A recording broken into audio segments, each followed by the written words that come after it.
Hi, my name is Brando Koth of eDaily TV, and today we're hanging out with a lovely band that is Elani. And as you know, Elani's recent song that is Sirudi talks against domestic violence in families and social settings. And today, that is July 22, Friday morning, when Koffie Olomide landed at the Jomo Kenyatta International Airport, he allegedly kicked one of his dancers after the dancer had an altercation with his alleged lover, who is a band member.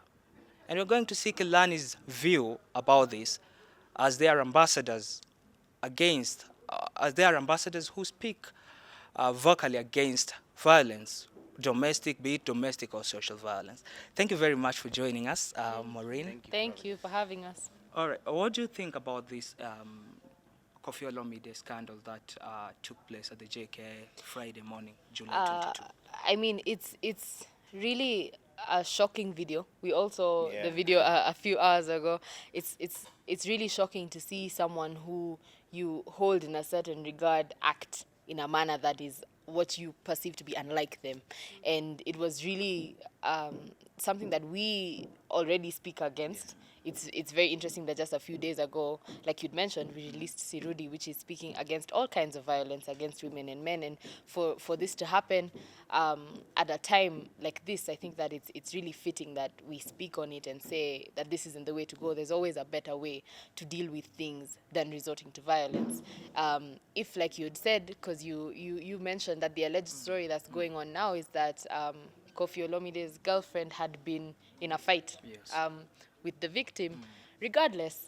I mean, it doesn't matter what she did. There's no need to kick her and to hurt her. And even so, even if it was the other way around, Yeah. even if she was the one who hit him, we'd be saying the exact same thing. It shouldn't happen. Violence should never be an answer for anything. All right. Several women leaders, including Joyce Lay, Taita Taveta women representative, has called for the deportation of the Congolese musician. Do you agree with her that the singer shouldn't even be allowed to perform in Kenya and that it should be deported?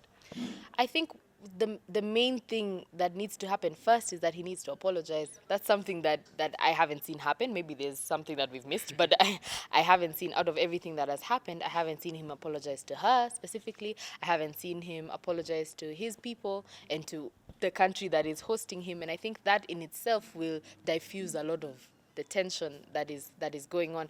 With regard to deportation or to canceling his show, really that's up to the organizers to do. We can't speak for them, but honestly, I'd say for him as a man, the first thing that he needs to do is say that he's sorry.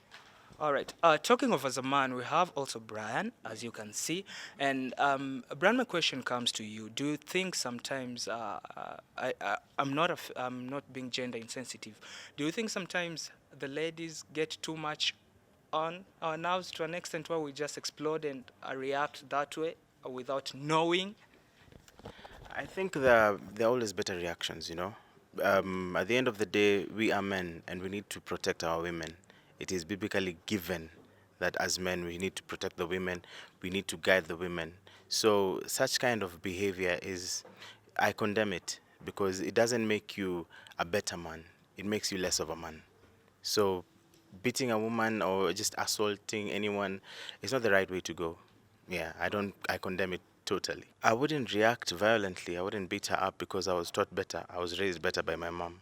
And as a guy who has two sisters in the same family, I I know how to relate with women. So no matter how upset I am, I'd first cool down and just find the reason why, find a solution, a valid solution of how to go about everything, not just react or slap or kick someone. No, I wouldn't do that because I was taught better. I come from a very very God fearing family, so no, siwezi fanya kitu kaa hiyo mazee. Hiyo ni, it makes me less of a man. It doesn't make me more of a man. I leave. There's the option to leave.